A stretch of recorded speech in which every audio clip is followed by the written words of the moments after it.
ഇന്ന് നമ്മൾ റിവ്യൂ ചെയ്യാൻ പോകുന്ന ഏറ്റവും പുതിയ മൂവി ഓഫീസർ ഓൺ ഡ്യൂട്ടി എന്ന സിനിമയാണ്. കുഞ്ചാക്ക ബോബൻ, പ്രിയാമണി എന്നിവരെ കേന്ദ്ര കഥാപാത്രങ്ങളാക്കി ജിത്തു അഷ്റഫ് സംവിധാനം ചെയ്യുന്ന സിനിമയാണ് ഓഫീസർ ഓൺ ഡ്യൂട്ടി. അപ്പോൾ ഇതിൻ്റെ തിരക്കഥ നിർവഹിച്ചിരിക്കുന്നത് ഷാഹി കബീറാണ്.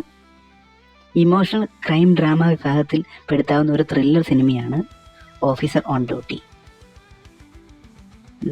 നായാട്ട്, ഇരട്ട എന്നീ ചിത്രങ്ങളുടെ ശ്രദ്ധേയനായ നടൻ ജിത്തു അഷ്റഫ് ആദ്യമായി സംവിധാനം ചെയ്യുന്ന ചിത്രമാണ് officer on duty. Martin Prakkat ഫിലിംസിൻ്റെയും ഗ്രീൻ റൂം പ്രൊഡക്ഷൻ്റെയും ബാനറിൽ മാർട്ടിൻ പ്രക്കാട്ട്, സിബി ചാവറ, രഞ്ജിത്ത് നായർ എന്നിവർ ചേർന്നാണ് ചിത്രത്തിൻ്റെ നിർമ്മാണം. പോലീസ് വേഷത്തിലാണ് ചിത്രത്തിൽ കുഞ്ചാക്ക ബോബൻ എത്തുന്നത്.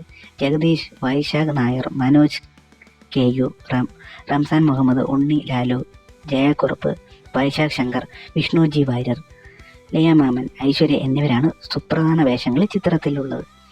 റോബിൻ വർഗീസ് ഛായാഗ്രഹണവും ജേക്കബ് ബിനോയ് സംഗീത സംവിധാനം നിർവഹിക്കുന്നു. ഗ്രീൻ റൂം പ്രൊഡക്ഷനായി dream big films officer on duty വിതരണത്തിന് എത്തിച്ചിരിക്കുന്നത്. ഇത്രയുമൊക്കെയാണ് സിനിമയുടെ ടെക്നിക്കൽ പാർട്സ് അല്ലെങ്കിൽ ടെക്നിക്കൽ വിവരണം. ഇനി സിനിമയെക്കുറിച്ച് പറയാനാണെങ്കിൽ സിനിമയൊരു നല്ല രീതിയിൽ പോയിക്കൊണ്ടിരിക്കുന്നൊരു ക്രൈം ത്രില്ലർ മൂവിയാണ്. നല്ല എൻഗേജിങ് ആയിട്ട് ഇരുത്തുന്നുണ്ട്. അത്യാവശ്യം ലാഗ് ഉണ്ടെന്ന് ചോദിച്ചു കഴിഞ്ഞാൽ ലാഗില്ല, അത്യാവശ്യം കണ്ടിരിക്കാൻ പറ്റുന്നുണ്ട്. ആദ്യം തന്നെ നമുക്ക് ഇതിൻ്റെ അകത്ത് പ്രതികളും കാര്യങ്ങളും ഒക്കെ അറിയാവുന്നത് കൊണ്ട് തന്നെ അതൊരു ഇതായിട്ട് തന്നെ ഇരുത്തുന്നില്ല. പക്ഷേ നമ്മൾ പ്രതീക്ഷിക്കാത്ത ട്വിസ്റ്റ് സിനിമയിൽ അവസാനം ഉണ്ടാകുന്നുണ്ട്. അതാണ് സിനിമയുടെ ഏറ്റവും വലിയ പ്രത്യേകത. അത്യാവശ്യം നല്ല രീതിയിൽ സ്റ്റണ്ട് കാര്യങ്ങളൊക്കെ കൈകാര്യം ചെയ്തിട്ടുണ്ട്. ഇതുവരെ കാണാത്തൊരു കുഞ്ചാക്ക ബോബൻ അഭിനയമാണ് ഈ സിനിമയിൽ കാണാൻ സാധിച്ചത്. അത് സിനിമയുടെ ഒരു വിജയമായിട്ട് തന്നെ കാണാം. അതുപോലെ തന്നെ വില്ലന്മാരായിട്ട് അഭിനയിച്ച ആൾക്കാരും ഒക്കെ നല്ല അടിപൊളിയായിട്ട് തന്നെ ചെയ്തിട്ടുണ്ടെന്ന് തന്നെ എനിക്ക് പറയാൻ സാധിക്കും. ഓരോരുത്തരും അവരവർക്ക് കീഴിലുള്ള കഥാപാത്രം നല്ല രീതിയിൽ കൊണ്ടുപോയിട്ടുണ്ട് സിനിമയിൽ. പിന്നെ സിനിമ ഒരു ഇപ്പോഴത്തെ സാഹചര്യത്തിൽ ആനുകാലിക പ്രസിദ്ധിയുള്ളൊരു സിനിമയായിട്ട് എനിക്ക് തോന്നി. കാരണം ഇങ്ങനെയുള്ള ടിപ്പിക്കലായിട്ടുള്ള കാര്യങ്ങളൊക്കെ നമ്മുടെ സമൂഹത്തിൽ നടക്കുന്നുണ്ട്.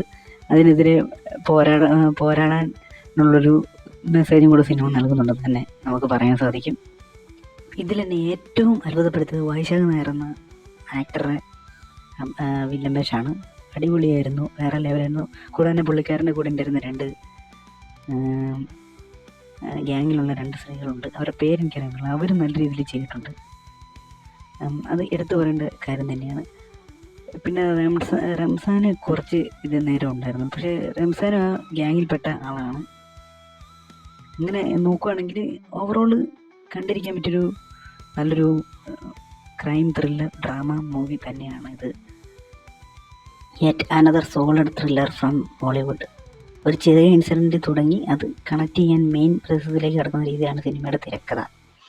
അത് സ്ക്രീനിൽ കൊണ്ടുവരുന്നതിന് ജിത്തു അഷ്റഫ് വിജയിച്ചു എന്ന് തന്നെ പറയാം. കുഞ്ചാക്ക ബോബൻ്റെ കരിയറിൽ തന്നെ വൺ ഓഫ് ദ ബെസ്റ്റ് കഥാപാത്രമായി CI ഹരിശങ്കറിനെ എടുത്തു പറയാം. അത്രയും കിട്ടിലുമേ അദ്ദേഹം ആ റോൾ ചെയ്തിട്ടുണ്ട്. ബാക്കിയുള്ളവരുടെ പെർഫോമൻസും ഗംഭീരമായിരുന്നു. Especially that gang. ടെക്നിക്കലി സിനിമയെ വളരെ റിച്ച് ആണ്. ചെമ്മനം ചായക്കോടെ എഡിറ്റിങ്ങും റോബി ജോർജിൻ്റെ DOPയും എല്ലാ സിനിമയിൽ നന്നായിട്ട് വർക്കൗട്ടായിട്ടുണ്ട്. ആദ്യം സെറ്റ് ചെയ്ത് വെച്ച പോലെ ഒരു ബേസ് എവിടെയും സെക്കൻഡ് ഹാഫിൽ നഷ്ടപ്പെട്ടെങ്കിൽ കൂടി അവസാനത്തൊക്കെ എടുക്കുമ്പോൾ അത് ഹൈ ആവുന്നുണ്ട്.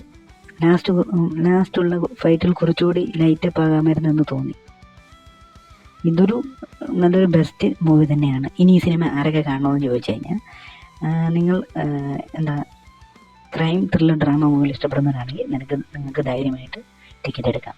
എന്തായാലും മൂവി റിലീസ് ചെയ്തിരിക്കുന്നത് തൊട്ടടുത്ത തിയേറ്ററിലാണ്. കണ്ടിട്ട് നിങ്ങളുടെ അഭിപ്രായം എൻ്റെ കമൻറ്റ് രേഖപ്പെടുത്തുക. എനിക്ക് നിങ്ങളോട് ഒന്നേ പറയുള്ളൂ, one life one dream one fashion. Thank you.